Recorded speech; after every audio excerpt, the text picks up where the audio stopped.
Buenas tardes a todos y a todas. Empezamos esta tercera sesión del séptimo encuentro de Filosofía del Derecho. Sé que me repito, pero como después esto se graba y se ponen por separado, entonces es una cuestión de que la presentación quede en todas, ¿no?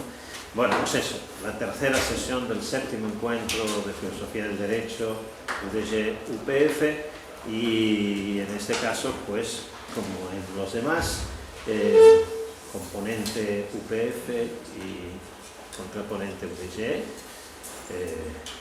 Emma Díez, que nos presenta este paper, Beyond Individual Responsibility, the Distributed Justice Approach to Retributivist Theories of Punishment, y contraponencia de Laura Manrique. Gracias por venir a tu ciudad, Emma, y por acompañarnos en esta sesión de hoy. Vale. Bueno, muchas gracias. De hecho, antes de empezar, solo quería decir que yo la última vez que estuve en esta facultad estaba haciendo mis exámenes para entrar en la universidad y casi 7 años más tarde estoy aquí dando una ponencia que no me habría imaginado para nada ese día, entonces esta facultad siempre va a ser especial para mí. Así para clarificar un poco, el paper que habéis recibido está en inglés y el título está en inglés, pero voy a hacer la ponencia en castellano, ya, como me han pedido. La razón de ello es que este intento de paper lo presenté en la Universidad de Warwick hace un par de meses y lo modifiqué un poco y ahora espero presentar aquí, recibir más comentarios para poder mejorarlo e intentar publicarlo en algún sitio que decida aceptarlo. Entonces, bueno, sin más dilación voy a empezar la presentación. El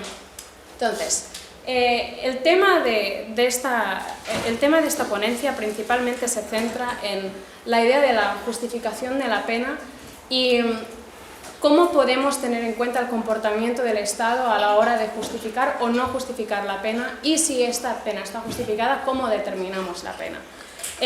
Cuando hablamos del derecho penal, tenemos esta idea de que el ius puniendi es una función inherente del Estado, ¿no? El Estado, los ciudadanos ceden, esta es la idea de Beccariano, parte de su libertad al soberano para que éste los gobierne, los proteja, etc.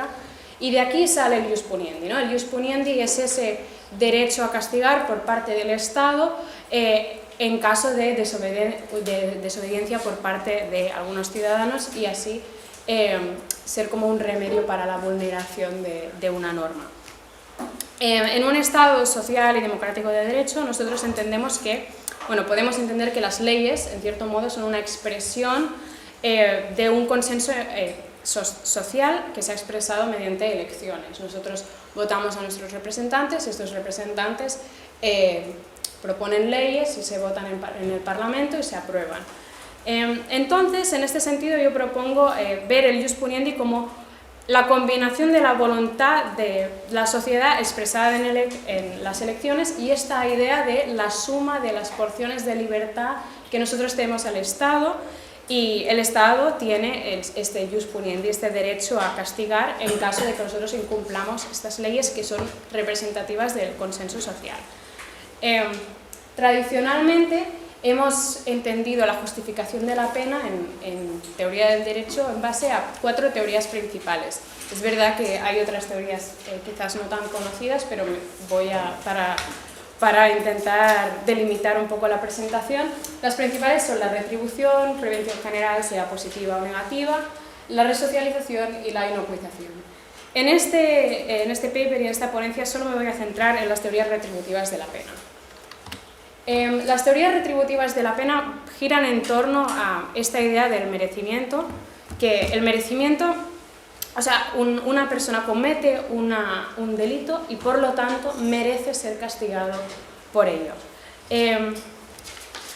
La pena es intrínsecamente correcta en la visión retribucionista porque es aquello que la persona merece, independientemente si después esta pena tiene una externalidad positiva o una externalidad negativa en la sociedad. Aunque castigar a una persona famosa que ha cometido un delito, eso pueda generar tensión social, si esa persona ha cometido el delito, esa persona merece la pena, independientemente del efecto que esto pueda tener en la sociedad. Y después, cuando hablamos de teorías retributivas de la pena, algunos autores las clasifican en dos tipos, el retribucionismo positivo o fuerte y el retribucionismo negativo o débil. En el primer tipo de retribucionismo, la idea principal es que el hecho de que un individuo cometa un delito es condición necesaria y suficiente para la imposición de la pena, y la pena debe ser proporcional al delito cometido. En ese sentido, la pena es un deber, ¿no? Una persona comete un delito y entonces debe ser castigada por ello. De este tipo de retribucionismo, quizás el autor principal o más conocido sería Kant. Kant considera que aquella persona que ha cometido un delito ha obtenido una ventaja indebida respecto a los que han obedecido la ley, y la pena es obligatoria. Incluso, pues, si en una isla desierta pues, tenemos que castigar hasta el último individuo, pues lo castigamos hasta el último individuo. Entonces, la comisión del delito por parte del sujeto responsable es condición necesaria y suficiente para que esta pena esté justificada. Y después pasamos al retribucionismo negativo, que el retribucionismo negativo también defiende que obviamente que el hecho es necesario que la persona sea culpable, haya cometido un delito, pero lo entiende como un límite, lo entiende como lo que en inglés llamamos como un constraint, ¿no? Entonces, el retribucionismo negativo se suele utilizar en teorías mixtas de la pena, porque solo los que han cometido el delito pueden ser castigados proporcionalmente al delito, depende del delito que hayan cometido. Esto implica que no necesariamente los tienes que castigar, pero solo puedes castigar a aquellos que han cometido un delito, ¿no? Entonces, yo creo que quizás la teoría mixta más relevante es la que propone Hart, que es una teoría de justificación de dos pasos. El primer paso, de carácter más utilitarista, que también tendrá consideraciones preventivos generales de la pena. El General Justifying Aim es básicamente utilitarista. Y después, un segundo paso, que es el límite retribucionista en la distribución del castigo, solo aquellos que son responsables por haber cometido un delito pueden ser castigados. Entonces utiliza el retribucionismo negativo, el retribucionismo débil para limitar ese primer paso. Hay autores que proponen lo que yo llamo un Hart inverso, ¿no? Bueno, solo los que han cometido un delito pueden ser castigados por ello, pero también al segundo paso sería más de condiciones teniendo en cuenta consideraciones utilitaristas de ¿es realmente útil castigar a esta persona? Igual esta persona ya ha sufrido otro mal derivado de la comisión del delito, igual esa persona no necesita ser castigada. Entonces, cuando hablamos de la pena si justificamos la pena de acuerdo con consideraciones retributivas, ¿cómo determinamos esa pena? El retribucionismo nos dice que la pena debe ser proporcional, pero eso es algo muy contencioso, ¿no? Hay distintas teorías de cómo debemos hacer esta determinación, y yo aquí solo voy a hablar como de las cuatro principales. La idea del ojo por ojo, diente por diente, que sería la ley del talión, que causa muchos problemas porque es muy difícil determinar qué es un mal equivalente, y también nos puede llevar a un derecho penal excesivamente punitivista. Después tenemos una idea más nueva propuesta por el profesor Robinson en la Universidad de Pensilvania, que es el retribucionismo empírico, y es una idea muy interesante que básicamente se basa en hacer un estudio sociológico de una muestra representativa de la población, donde se les pide que hagan un ranking de delitos con las penas apropiadas. Y sorprendentemente, en los estudios que se han hecho relacionados con el retribucionismo empírico, las penas propuestas suelen ser menos graves de lo que nos podríamos imaginar. Es decir, que hay del populismo punitivo, en estos estudios nos parece llegar a la conclusión contraria, ¿no? Que en realidad la sociedad es menos punitivista una vez tienen que hacer un ranking de todos los delitos con las penas apropiadas. Y una de las ventajas de esta visión, según Robinson, es que si la gente vive en un estado donde el derecho penal representa las intuiciones básicas respecto al castigo, va a confiar más en el Estado y va a confiar más en el derecho penal, y se va a reducir la criminalidad. Obviamente esto es muy difícil de comprobar, pero es una de las teorías que ahora mismo es más popular. Y después tenemos la teoría como de la ventaja indebida, de que uno cuando comete un delito se está apropiando injustamente de una porción de libertad, ¿no? Todos estamos restringiendo nuestra libertad para no cometer delitos, ¿no? Entonces, cuando alguien comete un delito, se está apropiando de una porción injusta de libertad y está obteniendo una ventaja indebida. Lo que tenemos que hacer es contrarrestar esta ventaja indebida. El problema de esta teoría es que es difícil determinar si alguien realmente ha obtenido una ventaja indebida de un delito que ha cometido, sobre todo cuando hablamos pues, de delitos imprudentes.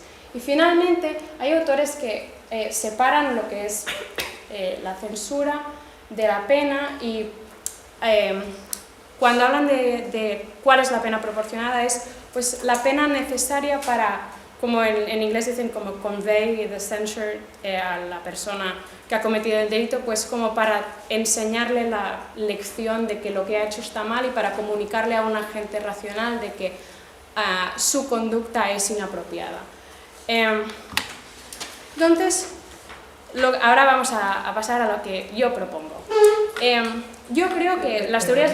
¿Puedes explicar la conexión con la proporcionalidad de los últimos dos? Es que no me... Vale. La teoría de la ventaja indebida sería que la pena proporcionada sería la que es equivalente a esa ventaja que se ha obtenido. Pero claro, es muy difícil determinar qué tipo de ventaja se ha obtenido.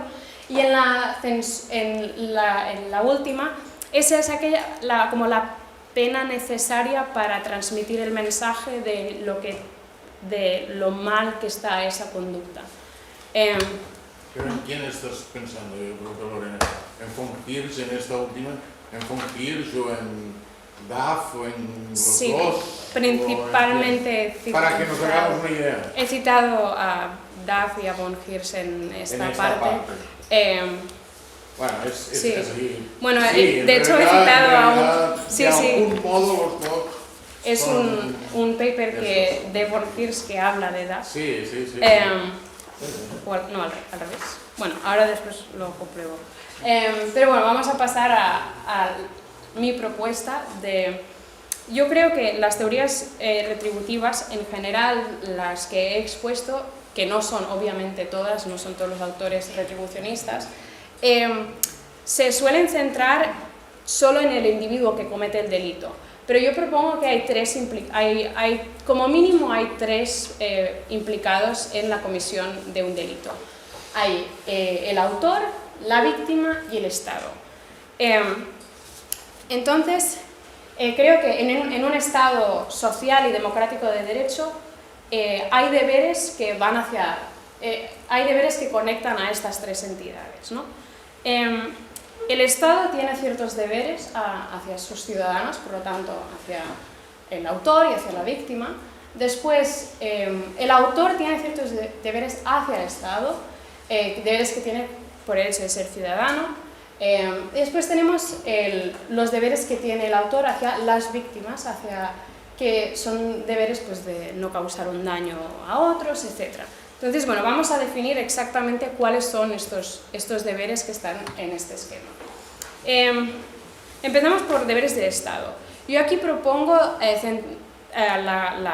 centrarme en la clasificación que tiene Rawls en su Theory of Justice, que básicamente implica que hay unos deberes básicos de proteger pues, las libertades básicas, pues, la vida, la libertad de expresión, libertad de circulación, etc., de las personas, y después hay ciertos deberes socioeconómicos en un Estado social y democrático de derecho para garantizar un mínimo de igualdad de oportunidades y redistribución de recursos.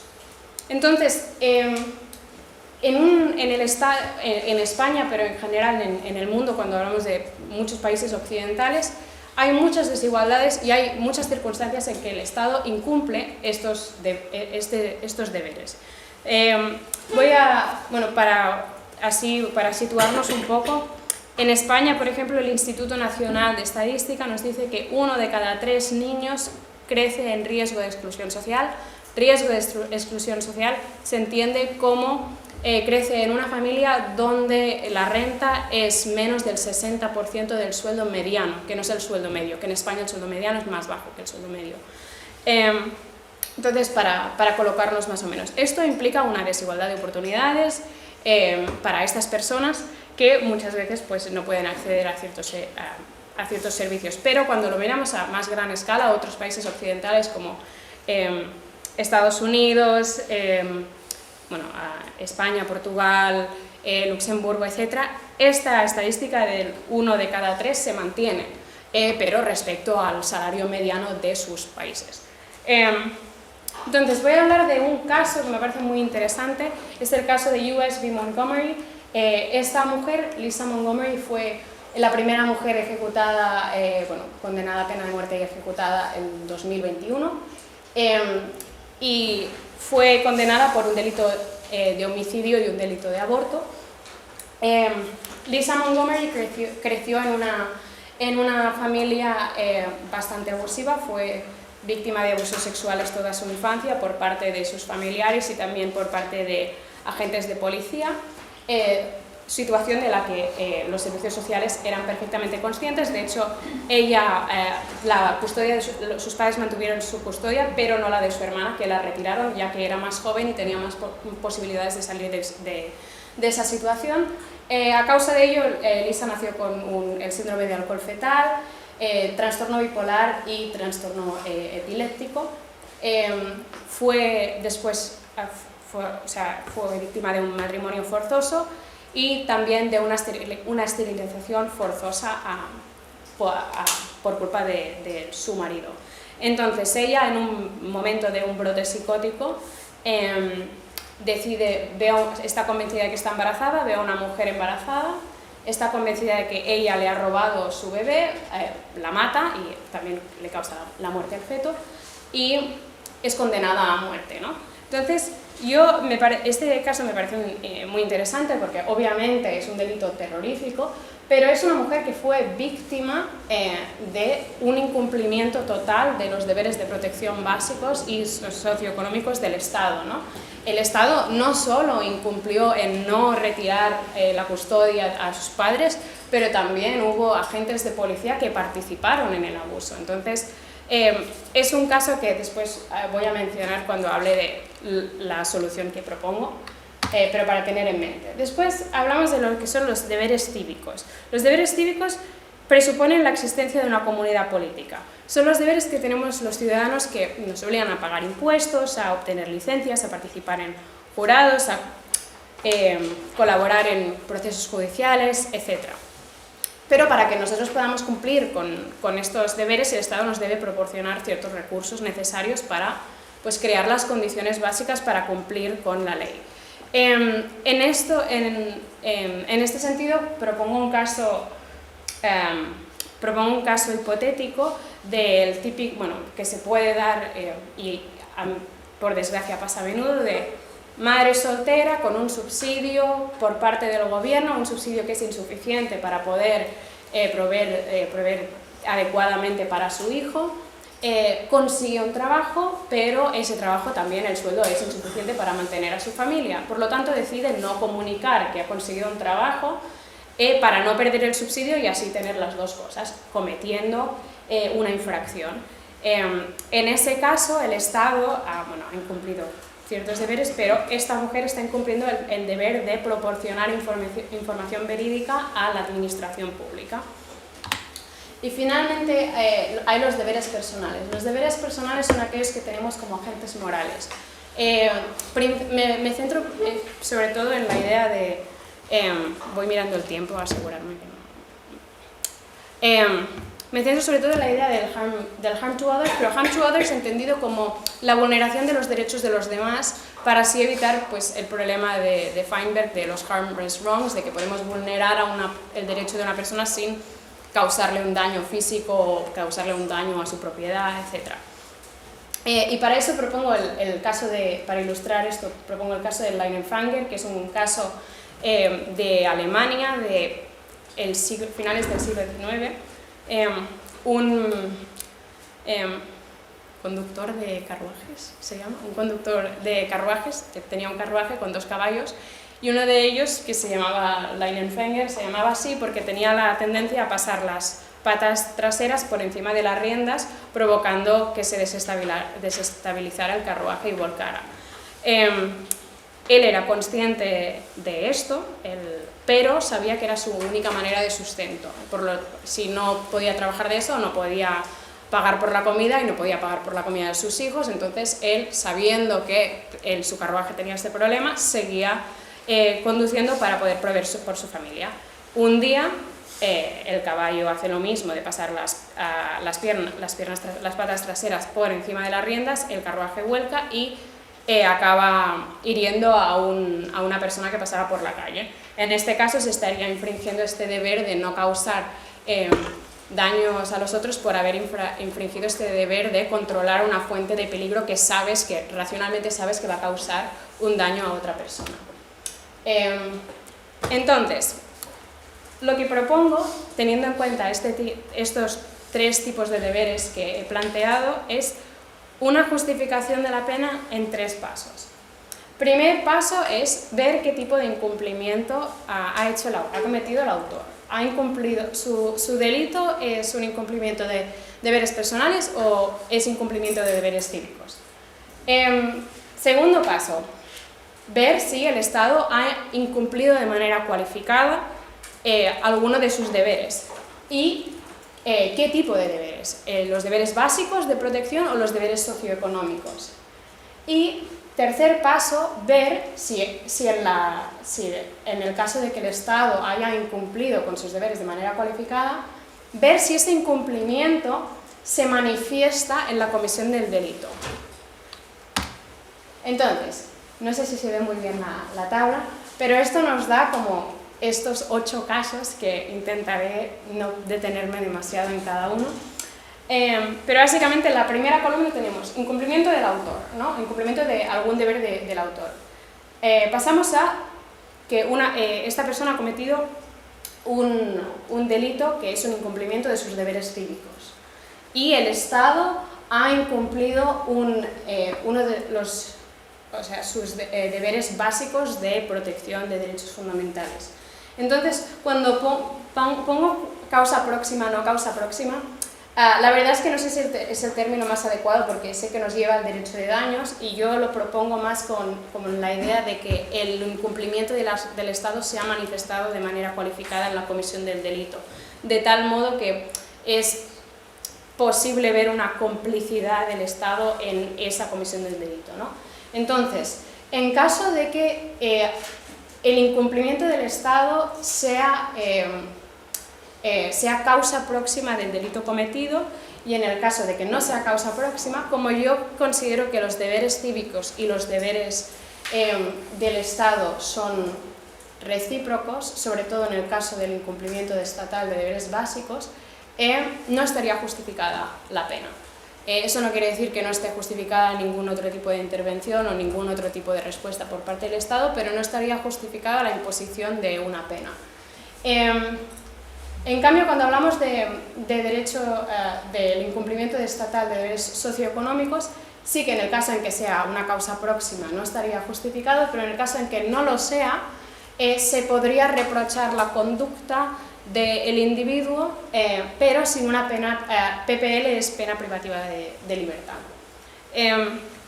Vale, pasamos a los que más me interesan, que son los delitos que son incumplimiento de deberes personales. Cuando hablamos de cuando el Estado ha incumplido sus deberes estatales, sus deberes básicos, y ese incumplimiento es una causa próxima, puede haber un reproche, pero sin pena privativa de libertad. Y aquí un caso que me parece interesante mencionar son el típico caso de mujeres maltratadas que acuden a las autoridades hablando de su maltrato y las autoridades no actúan, de tal modo que esas mujeres en un momento de indefensión de su abusador aprovechan la oportunidad para causarle una lesión o causarle la muerte.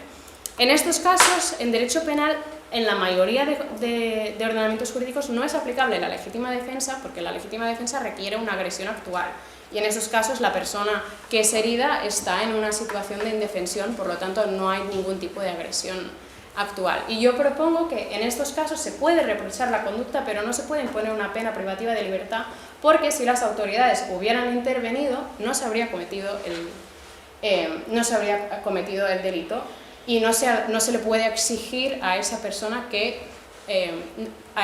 esta persona se encontraría en una situación de inexigibilidad. No se le puede exigir cumplir con el derecho cuando eso implica vivir con el peligro de ser víctima de un homicidio o de más delitos de lesiones. Y en los casos en que no es una causa próxima, vuelvo a mencionar el caso de Lisa Montgomery, debe haber una atenuación de la pena, porque es evidente que el incumplimiento de los deberes estatales no se ha manifestado directamente en la conducta del autor, pero sí que ha influido a que esa persona llegue a esta situación, y del mismo modo que existe un atenuante por dilaciones indebidas cuando el Estado incumple sus deberes en el proceso y eso se ve reflejado en la pena, en este caso el fundamento de la atenuación sería el hecho de que el Estado ha incumplido sus deberes de protección básicos, y esto en cierto modo pues ha herido al autor, y ese autor merece una compensación en la pena. Y cuando hablamos del incumplimiento estatal de deberes socioeconómicos, cuando es una causa próxima, también propongo que haya una atenuación, y en este caso vuelvo a hablar del caso del Leinenfänger. En ese caso, de hecho, el tribunal alemán absolvió al acusado porque consideró que era inexigible que cumpliera con el derecho. Yo considero que una atenuación hubiera sido más pertinente, porque no estamos hablando de un incumplimiento de deberes básicos por parte del Estado. Y finalmente, en el que ya no es causa próxima, aunque pueda ser sujeto a otro tipo de atenuante, no tendría que haber un atenuante por incumplimiento del Estado. Para acabar la ponencia me gustaría comentar brevemente el caso del único país que he encontrado que tiene una atenuante parecida a lo que estoy defendiendo, que es el caso de Canadá. Canadá, debido a su pasado con las escuelas residenciales y su pasado con su población nativa, introdujo un atenuante, en términos continentales, pero en términos más anglosajones está dentro de lo que son los sentencing factors, que aquí lo pondríamos dentro de la punibilidad, considero. Y es un atenuante que se aplica a los autores de delitos que son nativos americanos que han sufrido o son descendientes de gente que ha sufrido bajo lo que pasó en las escuelas residenciales y la discriminación, etc. Y esa exclusión social dada por ser nativo americano en Canadá se ha manifestado en la comisión del delito. O sea, no es un atenuante que se aplica automáticamente a cualquier nativo americano que comete un delito, sino solo a aquellos donde el sufrimiento causado por el Estado se ve manifestado en la comisión del delito. Entonces hay varias jurisprudencias sobre eso, pero no es una atenuante automática, pero sí que es verdad que la jurisprudencia ha extendido esta atenuante también a la población afrocanadiense. Y bueno, con esto termino la presentación y espero sus comentarios.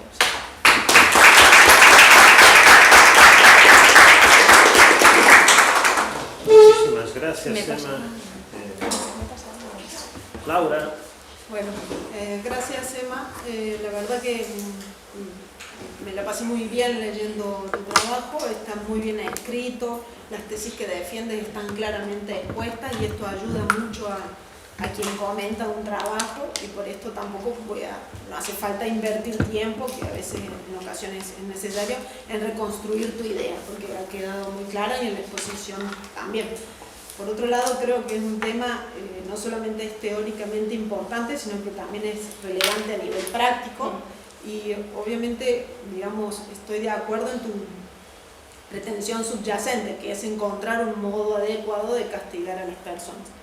Independientemente de esto, yo voy a hacer algunos comentarios. Los comentarios van a ser más bien generales, no tanto del detalle, haré alguna mención, pero es más bien como para cuestiones generales que tienen que ver con afirmaciones que entroncan el trabajo y no tanto con el detalle de tu paper. la exposición va a ser breve, pero la voy a dividir en 4 partes. La primera es la reconstrucción del retribucionismo que haces. La segunda es la importancia de los casos que utilizas. La tercera es las consecuencias prácticas de tu postura. Y por último, digamos, una tesis general, un cuestionamiento general según un desacuerdo más sustantivo que yo tengo. Una cosa muy pequeña, digamos, e irrelevante para tu paper, pero que creo que deberías matizar, es la afirmación esta de que los filósofos políticos más influyentes han dicho muy poco acerca del castigo en los últimos 50 años. Esto me parece que, primero, que no te hace falta en tu trabajo, y segundo, que no es así, porque está el trabajo de Rawls sobre 2 conceptos de reglas, el trabajo de Nozick, el trabajo de Petit, y que ya tenés ahí 3 de los grandes. En Iberoamérica está Gargarella, y aunque no es filósofo político, Lino y los límites de la responsabilidad penal, digamos, no podrían contar con eso. Entonces, pero bueno, esto es al margen. Después, como una cuestión sobre la reconstrucción del retribucionismo, creo que hay una reconstrucción más bien para que te resulte fácil rebatirla. Básicamente como una caricatura de lo que es el retribucionismo, mencionando a Kant, digamos. Pero no has tenido en cuenta, aunque lo citas, no has tenido en cuenta el retribucionista más articulado contemporáneo, que es Michael Moore, por ejemplo. Muchas de tus críticas, y yo mencionaré algunas, no calan si uno asume una tesis más parecida a la de Michael Moore. También haría falta alguna cita de la discusión dogmático-penal, aunque los penalistas no se toman muy en serio el retribucionismo. Estaría bien, digamos, tomárselos nosotros en serio a los penalistas.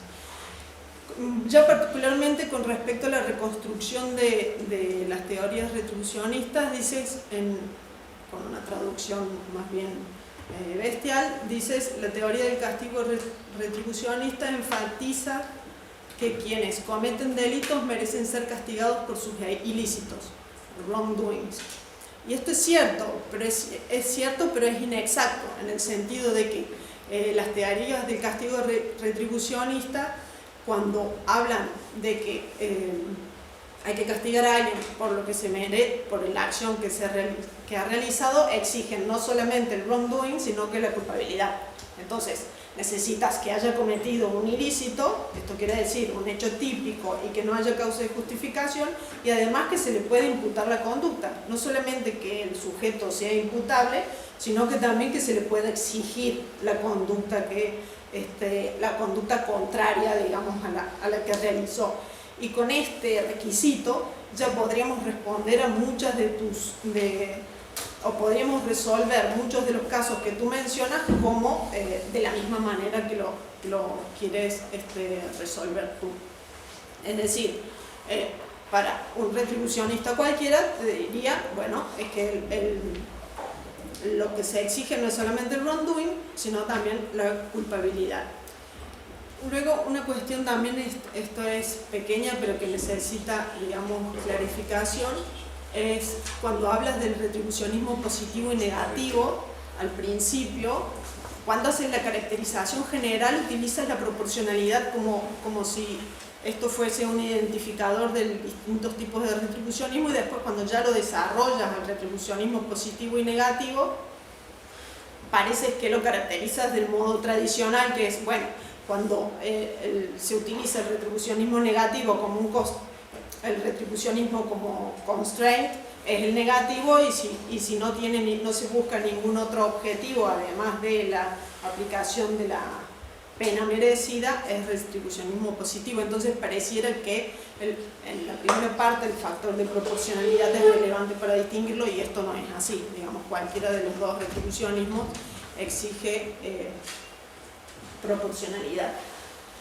Luego, en la página 5, cuando te refieres al quantum de la pena, ahí me parece que, por supuesto que el retribucionismo tiene que dar cuenta de qué tipo de pena se debe aplicar y la cantidad, pero este es un problema de cualquier teoría del castigo, no solamente del retribucionismo. Y de hecho, digamos, es un problema de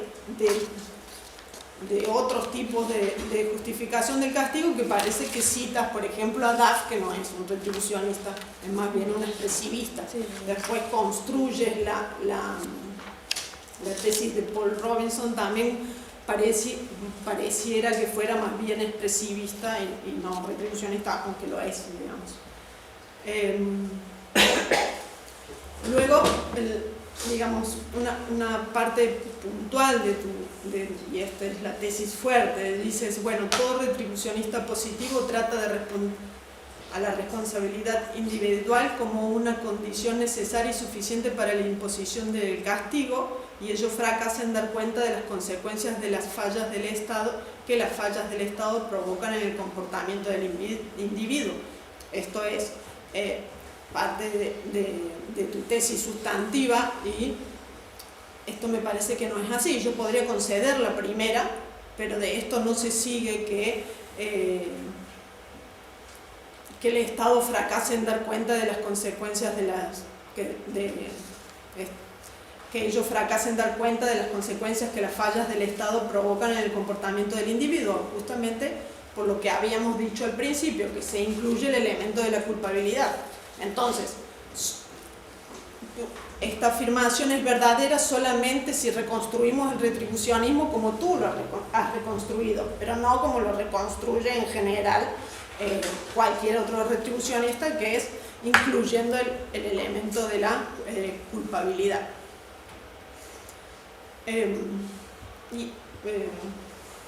Bueno, con respecto a la segunda parte, con respecto a la importancia de los casos utilizados y el caso de Lisa Montgomery, que lo usas, como explicaste ahora en la exposición, como un modo de manifestar que la distribución inequitativa de recursos evita la igualdad de oportunidades, y que Lisa Montgomery no ha decidido actuar, digamos, libremente como lo hizo, digamos. Y esto creo que es un mal ejemplo. ¿Y por qué es un mal ejemplo? Porque es un mal caso.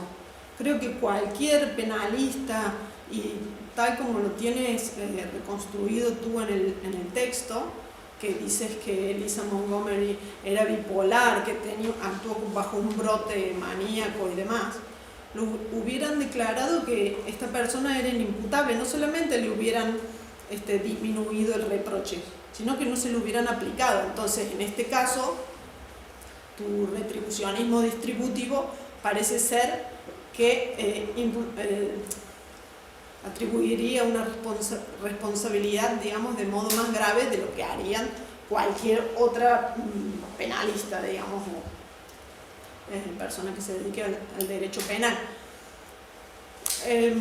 Después tengo la misma sensación con el caso del Leinenfanger, o como se pronuncia bien en alemán, porque justamente por lo que tú comentas, la dogmática, ya el tribunal alemán había decidido no aplicar una sanción justamente porque no se le podía, dadas las condiciones de vulnerabilidad que tenía, no se le podía exigir una conducta diferente a la que realizó. Entonces, a pesar de estas cuestiones, yo ahora voy la tercera parte sería cuáles son las consecuencias de tu postura. Es decir, por hipótesis voy a asumir que tienes razón, entonces ahora te voy a hacer ciertas preguntas de qué se sigue sobre lo que tú afirmas.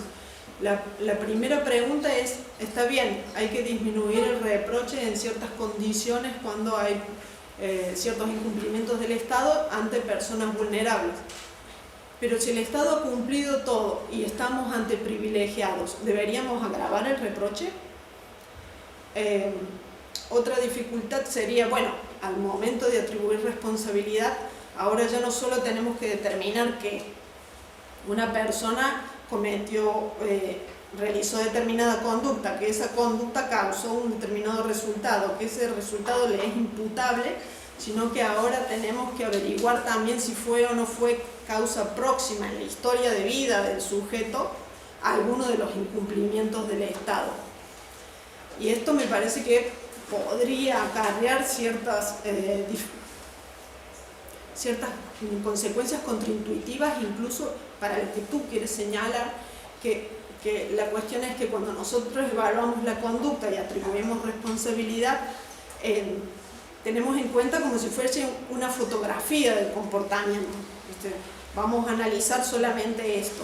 En cambio, si tenemos que empezar a analizar no solo el incumplimiento del Estado y cómo fue que esto provocó que el individuo sea lo que es y cómo actuó, parece que tenemos que evaluar al final de cuentas el carácter del individuo. Y esto creo que no lo quieres hacer.